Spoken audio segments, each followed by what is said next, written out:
guys, I hope you guys are all doing well and having a great day. Welcome back to my channel. Today I would like to talk to you guys about my birth story with Cora. As many of you guys know, she is 9 weeks old. She is almost 10 weeks old, and she was born on November 29th. The week before Cora was born, I had gone to a doctor's appointment, which happened to be the day before we were traveling to California in our car, which was a very long, very long trip. It was about 2.5 days for us. But I had gone to the doctor's before we left, the day before, and they checked me, and I was about 1 centimeter dilated at the time. And Robbie was kind of freaked out about traveling so far with already being 1 centimeter, but I had known that you could be 1 centimeter for, weeks before your baby is born. So I wasn't too concerned. So day one of our road trip went completely smooth. And then it was the second day of our road trip, and I remember I'd gone to the bathroom and I started to show signs. Viewer discretion advised.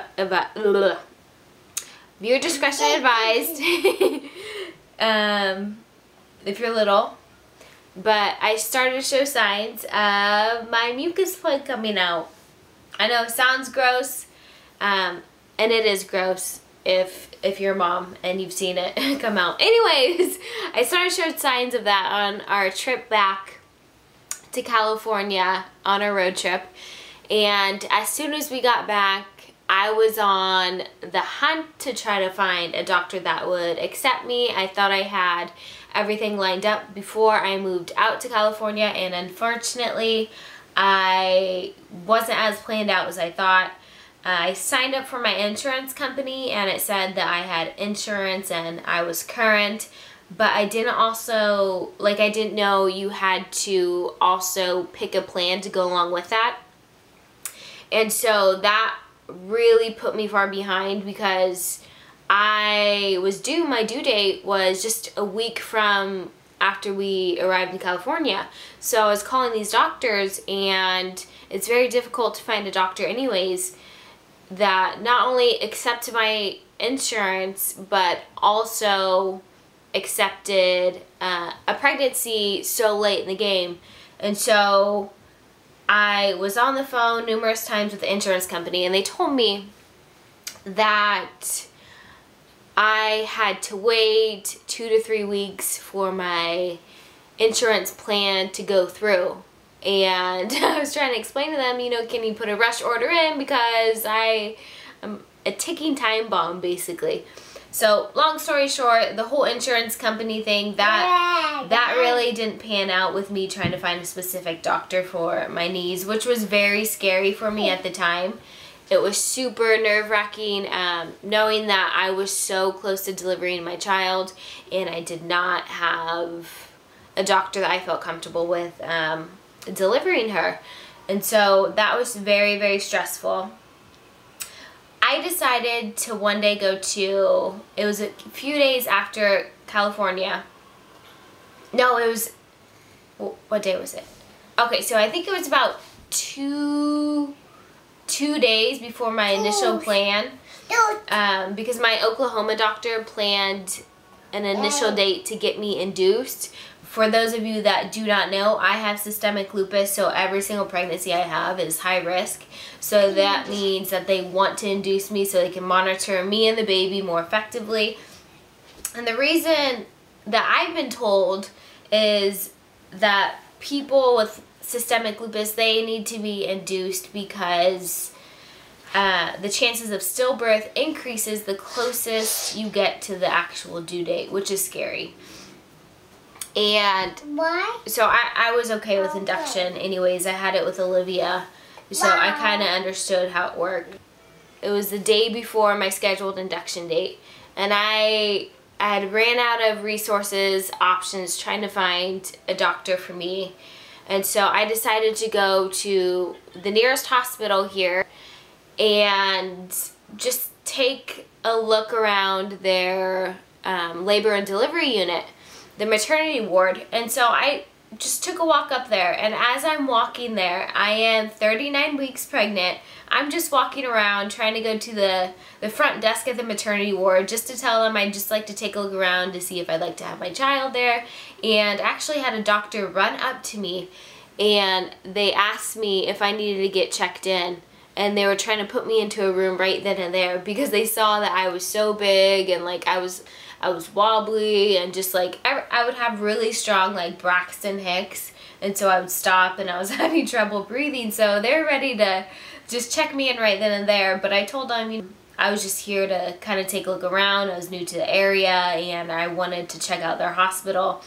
And I had a really awesome lady give me a little tour there. But I also told her my story and how I was initially supposed to be induced the following day per the doctor in Oklahoma. And so she had ran and she talked to a doctor there, and they're like, you know what, since you're here, let's check you out and see what's going on, make sure you baby is still okay. And we had my records sent over. I was checked in, and it was funny because Robbie was outside in the car with Olivia. Olivia was sleeping. She fell asleep in the car. So he was outside with her, and he just thought I was taking a tour of the hospital, but little did he know I was getting checked in. So I was getting checked in, and they checked me again, and I was about 1.5 centimeters only.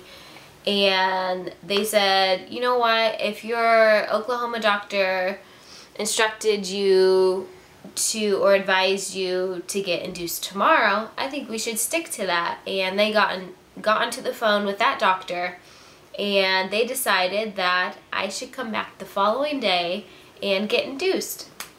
And so that became our plan, our new plan.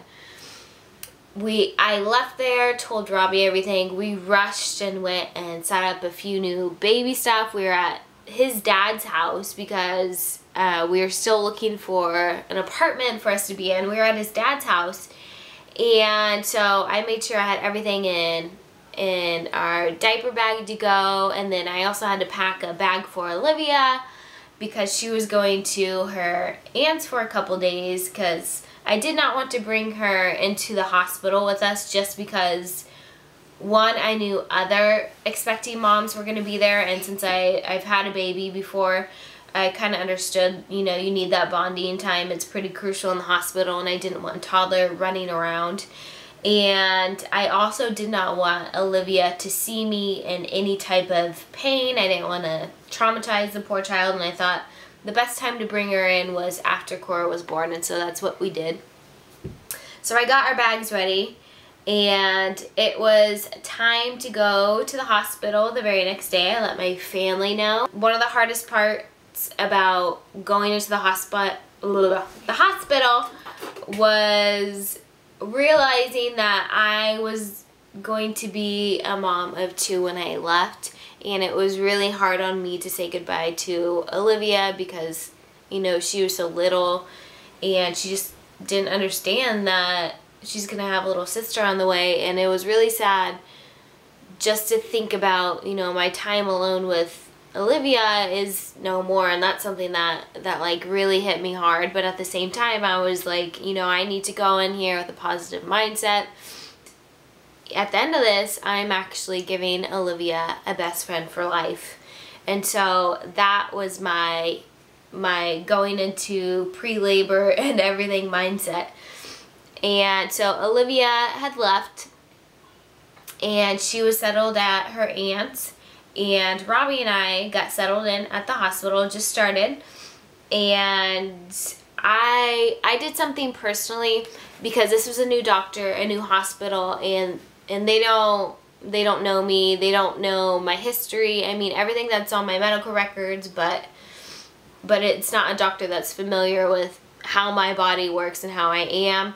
And I've had situations in the past where I've had surgeries, well, the DNC, like the DNC video I posted, and I had almost lost my life. So I knew that there was a high risk chance, and it was potentially, you know, possible that I something bad could happen during labor and delivery, and something could happen to me. And so I wrote out a plan, and it was basically to my family and everything of what to do in case something went bad and I was no longer around, and what to do with the kids and such like that. So that was something really difficult for me to write and put together. I actually remember being in the bathroom, like tearing up and crying. Anyways, back to being in the hospital. I get checked in, and I'm in my room where I am going to be delivering my child. And they let me know the options I have to get induced. And first they tell me the Cervidil, which is almost like a little string, and they wrap it around your cervix. It helps to thin out your cervix for effacement. And I decided to start with that. And the reason for that is because, one, I've had it with Olivia. I know how it worked. And two, it doesn't come into full effect until 8 hours later, so I was able to check in that evening around 4 p.m. and then I'd have the entire night to go to sleep and rest. And so we did the Cervidil that entire night. The next morning, I was a little bit more effaced than what I was the night before, but nothing huge, nothing different on dilation or anything like that. And so I had a doctor come in, and they gave me options. They gave me options to take a pill, and they gave me an option to do the Foley bulb. And what the Foley bulb is, it's a balloon that they put inside your cervix and blow it up. And I know it sounds painful, and it's really not bad once it's in there, but the Foley bulb, it's supposed to sit in there until it goes to about 2 to 3 centimeters, stretches your cervix to 2 to 3 centimeters, and then it comes out. I wanted to do that. It was something that I've never done before, and the reason why I wanted to do the Foley balloon was because it pushed my body into natural labor instead of chemically driven labor. And I was already being induced. I mean, it's something that I never wanted. You don't grow up thinking like, yeah, I want to get induced to have my first child. No, you want to go into child labor, you know, natural, just to see what it feels like. I think every woman wants to kind of feel that. And so I wanted to do the more natural way of doing things. So I chose to do the Foley balloon instead of the pill. It was in 12 hours. Around 6 hours, they checked it, and when it's done its job, supposedly it's supposed to fall out, and you're supposed to be able to feel it. They kept checking it, tugged on it, and it didn't move or anything after 6 hours. And I was having contractions within, I would say, 3 to 5 minutes during this point. And their next thing was, okay, well, we'll leave it again in for another 6 hours and check it then. And I remember I was going to the bathroom, and I was bleeding. Like, blood was coming out, and I was like, how is all this stuff coming out, and yet the balloon's not coming out? So they checked it again 6 hours later, and by this time I had a different nurse. She was like, you know what I've seen happen before? And she's like, you know, these balloons, they get stuck inside people, and we pull it out, and they're 7, 8 centimeters already. Because she checked me with the balloon in me, and every single person that checked me with the balloon in me, they're like, oh yeah, you're only 2 centimeters. You're only 2 centimeters dilated. And this is like after 12 hours. I laid on the table, and she started to check, and she was like, there's tons of fluid, and this Foley balloon began to drain it. And then it came out. She took it out, and she checked me again, and she was like, you are 7 centimeters. And I was like, are you serious? Because I was just so relieved and so excited, both Robbie and I were, because the nurse before told me, you know, you've had this in for 12 hours, we're gonna wait another 6 hours, because they only thought I was 2 centimeters. But in reality, I just had the balloon stuck inside my cervix, and she said because of this, she said sometimes it's like some girls are like really, really tight inside there, and the balloon just gets stuck. And that's what happened to me. And so my next option was Pitocin to speed things up. And I also had the option of getting the epidural for the pain. And I said, let's hold off on Pitocin for a little bit and see if my body continues to do things naturally. Because again, the Foley balloon pushes your body to have natural contractions. And I wanted to see if my body would still have natural contractions. And so we waited about a half hour to see how my body was doing. And unfortunately, my body went from 2 minutes apart contractions to 5 minutes. They started to slow down. And so I was like, okay, the Pitocin, but if I'm going to get the Pitocin, then I would like the epidural. And the only mindset that I had doing this was, one, Pitocin hurts like a excuse my language, but if you're getting induced, try to hold off on Pitocin as long as you can. I'm serious.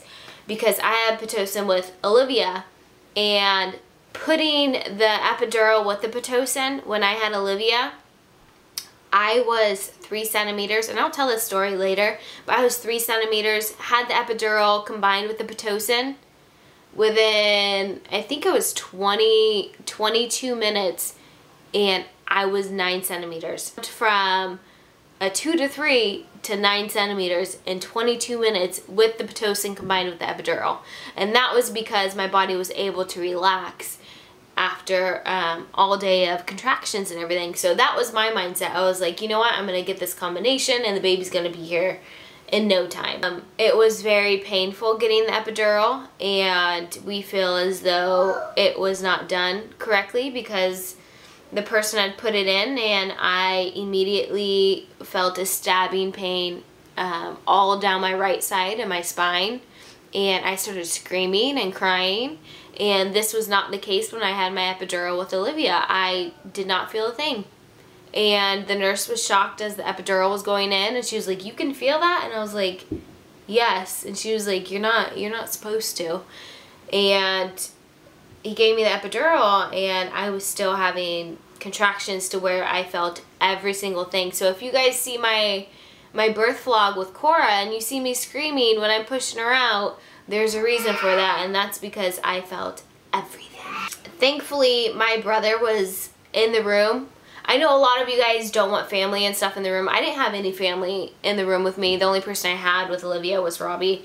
But this time I was like, you know, my brother's here, and I had a doula the entire process there at this hospital, which was totally awesome. And I recommend a doula to anybody because they really made everything tolerable and super manageable. And the next pregnancy and next labor and delivery I have, I'm getting another doula because it was awesome. And I could have gone the entire time with my contractions and had a completely natural birth without even attempting the epidural if I had that doula there right by my side. But they were off the clock because there were volunteers at that hospital. So I had my brother there, and the only reason I wanted him there really was to really film. And that's how I was able to get this birth vlog for you guys, was because of his filming. And I think it was really special as well to have him there, to have that moment. The doctor comes in, and this is where we do our quick little meet and greet, because this is the first time I'm meeting this doctor. Because if you ever go to the hospital, have a baby, and you don't have a scheduled OBGYN, it's whatever doctor's on call. And so he was there, so I was like, "Hi, nice to meet you. Okay, this is my lady parts. Help me get this baby out." I pushed for maybe 15 minutes. There was a little bit of hold up as I was pushing.